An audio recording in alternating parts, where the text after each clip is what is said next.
The Way to Rainy Mountain by N. Scott Momaday. I will be reading Section 1, The Setting Out, found in your book on pages 16 through 39. You know, everything had to begin, and this is how it was. The Kiowas came one by one into the world through a hollow log. They were many more than now, but not all of them got out. There was a woman whose body was swollen up with child, and she got stuck in the log. After that, no one could get through, and that is why the Kiowas are a small tribe in number. They looked all around and saw the world. It made them glad to see so many things. They called themselves Kuuda, coming out. They called themselves Kuuda and later Tepta, both of which mean coming out. And later still they took the name Gagwu, a name which can be taken to indicate something of which the two halves differ from each other in appearance. It was once a custom among Kiowa warriors that they cut their hair on the right side of the head only, and on a line level with the lobe of the ear, while on the left they let the hair grow long and wore it in a thick braid wrapped in otter skin. Kiowa is indicated in sign language by holding the hand palm up and slightly cupped to the right side of the head and rotating it back and forth from the wrist. Kiowa is thought to derive from the softened Comanche form of Gagwu. I remember coming out of the northern Great Plains in the late spring. There were meadows of blue and yellow wildflowers on the slopes, and I could see the still sunlit plain below, reaching away out of sight. At first there is no discrimination in the eye, nothing but the land itself, whole and impenetrable. But then smallest things began to stand out of the depths, herds and rivers and groves, and each of these has perfect being in terms of distance and of silence and of age. Yes, I thought, now I see the earth as it really is. Never again will I see things as I saw them yesterday or the day before. 2. They were going along and some were hunting. An antelope was killed and quartered in the meadow. Well, one of the big chiefs came up and took the udders of that animal for himself, but another big chief wanted those udders also, and there was a great quarrel between them. Then in anger one of those chiefs gathered all of his followers together and went away. They are called a Antelope, the utter angry travelers off. No one knows where they went or what happened to them. This is one of the oldest memories of the tribe.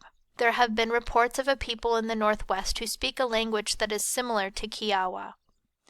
In the winter of 1848-49, the buffalo ranged away from easy reach, and food was scarce. There was an antelope drive in the vicinity of Bent's Fort, Colorado. According to ancient custom, antelope medicine was made, and the Kiowas set out on foot and on horseback, men, women, and children, after game. They formed a great circle, enclosing a large area of the plain, and began to converge upon the center. By this means antelope and other animals were trapped and killed, often with clubs and even with the bare hands. By necessity were the Kiowas reminded of their ancient ways. One morning on the high plains of Wyoming I saw several pronghorns in the distance. They were moving very slowly at an angle away from me, and they were almost invisible in the tall brown and yellow grass. They ambled along in their own wilderness dimension of time, as if no notion of flight could ever come upon them. But I remembered once having seen a frightened buck on the run, how the white rosette of its rump seemed to hang for the smallest fraction of time at the top of each frantic bound, like a succession of sunbursts against the purple hills. 3. Before there were horses, the Kiowas had need of dogs. That was a long time ago when dogs could talk. There was a man who lived alone. He had been thrown away, and he made his camp here and there on the high ground. Now it was dangerous to be alone, for there were enemies all around. The man spent his arrows hunting food. He had one arrow left, and he shot a bear, but the bear was only wounded, and it ran away. The man wondered what to do. Then a dog came up to him and said that many enemies were coming. They were close by and all around. The man could think of no way to save himself. But the dog said, "You know, I have puppies. They are young and weak, and they have nothing to eat. If you will take care of my puppies, I will show you how to get away." The dog led the man here and there, around, and they came to safety. 100 years ago the Comanche 10 Bears remarked upon the great number of horses which the Kiowas owned. "When we first knew you," he said, "you had nothing but dogs and sleds." It was so. The dog is primordial. Perhaps it was dreamed into being. The principal warrior society of the Kiowas was the Kayetsenko, real dogs, and it was made up of 10 men only, the 10 most brave. Each of these men wore a long ceremonial sash and carried a sacred arrow. In the time of battle he must by means of this arrow impale the end of his sash to the earth and stand his ground to the death. Tradition has it that the founder of the Kayetsenko had a dream in which he saw a band of warriors outfitted after the fashion of the society, being led by a dog. The dog sang the song of the Kayetsenko, then said to the dreamer, "You are a dog, make a noise like a dog, and sing a dog song." There were always dogs about my grandmother's house. Some of them were nameless and lived a life of their own. They belonged there in a sense that the word ownership does not include. The old people paid them scarcely any attention, but they should have been sad, I think, to see them go. 4. They lived at first in the mountains. They did not know of Timey, but this is what they knew. There was a man and his wife. They had a beautiful child, a little girl, whom they would not allow to go out of their sight.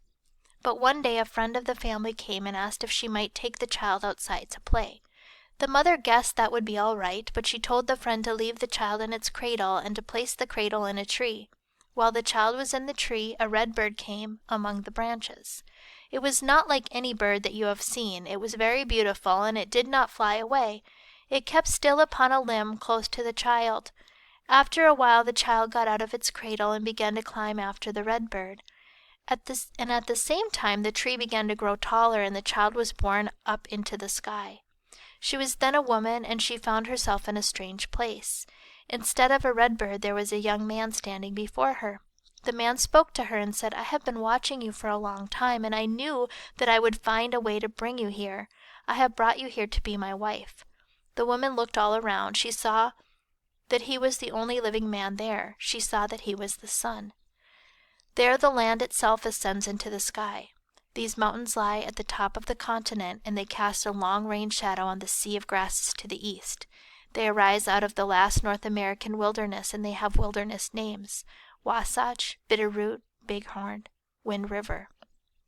I have walked in a mountain meadow bright with Indian paintbrush, lupine, and wild buckwheat, and I have seen high in the branches of a lodgepole pine the male pine grosbeak, round and rose-colored, its dark striped wings nearly invisible in the soft mottled light, and the uppermost branches of the tree seem very slowly to ride across the blue sky.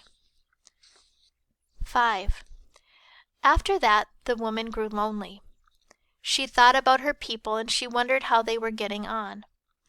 One day she had a quarrel with the sun, and the sun went away. In her anger she dug up the root of a bush which the sun had warned her never to go near. A piece of earth fell from the root, and she could see her people far below. By that time she had given birth. She had a child, a boy by the sun. She made a rope out of sinew and took her child upon her back. She climbed down upon the rope, but when she came to the end her people were still a long way off, and there she waited with her child on her back. It was evening. The son came home and found his woman gone. At once he thought of the bush and went to the place where it had grown. There he saw the woman and the child hanging by the rope, half-way down to the earth. He was very angry, and he took up a ring, a gaming wheel, in his hand. He told the ring to follow the rope and strike the woman dead. Then he threw the ring, and it did what he told it to do. It struck the woman and killed her, and then the son's child was all alone. The plant is said to have been the Pomme Blanche or Pomme des Prairies of the voyageurs, whose chronicles refer time and again to its use by the Indians. It grows on the high plains and has a farinaceous root that is turnip-like in taste and in shape. This root is a healthful food, and attempts have been made to cultivate the plant as a substitute for the potato. The anthropologist Mooney wrote in 1896, "Unlike the neighboring Cheyenne and Arapaho, who yet remember that they once lived east of the Missouri and cultivated corn, the Kiowa have no tradition of ever having been an agricultural people or anything but a tribe of hunters. Even now they are meat-eaters. I think it is not in them to be farmers. My grandfather Mama Dotty worked hard to make wheat and cotton grow on his land, but it came to very little in the end. Once when I was a small boy, I went across the creek to the house where the old woman Kidinakia lived. Some men and boys came in from the pasture where a calf had just been killed and butchered. One of the boys held the calf's liver, still warm and wet with life, in his hand, eating of it with great relish. I have heard that the old hunters of the plains prized the raw liver and tongue of the buffalo above all other delicacies. 6. The sun's child was big enough to walk around on the earth, and he saw a camp nearby. He made his way to it and saw that a great spider, that which is called a grandmother, lived there. The spider spoke to the sun's child, and the child was afraid. The grandmother was full of resentment. She was jealous, you see, for the child had not yet been weaned from its mother's breasts. She wondered whether the child were a boy or a girl, and therefore she made 2 things, a pretty ball and a bow and arrows. These things she left alone with the child all the next day. When she returned, she saw that the ball was full of arrows, and she knew then that the child was a boy and that he would be hard to raise. Time and again the grandmother tried to capture the boy, but he always ran away. Then one day she made a snare out of rope. The boy was caught up in the snare, and he cried, but the grandmother sang to him, and at last he fell asleep. Go to sleep and do not cry, your mother is dead, and still you feed upon her breast. Ooh, ooh, la, la, la. Ooh, ooh. In the autumn of 1874, the Kiowas were driven southward toward the Staked Plains. Columns of troops were converging upon them from all sides, and they were bone-weary and afraid. They camped on Elk Creek, and the next day it began to rain. It rained hard all that day, and the Kiowas waited on horseback for the weather to clear. Then, as evening came, the earth was suddenly crawling with spiders, great black tarantulas swarming on the flood. I know of spiders. There are dirt roads in the plains. You see them, and you wonder where and how far they go. They seem very old and untraveled, as if they all led away to deserted houses. But creatures cross these roads, dung beetles and grasshoppers, sidewinders and tortoises. Now and then there comes a tarantula at evening, always larger than you imagine, dull and dark brown, covered with long, dusty hairs. There is something crotchety about them. They stop and go and angle away. All right, I'm going to conclude right here with the setting out. We're ending on page 27, and we'll continue on the next recording on page 28.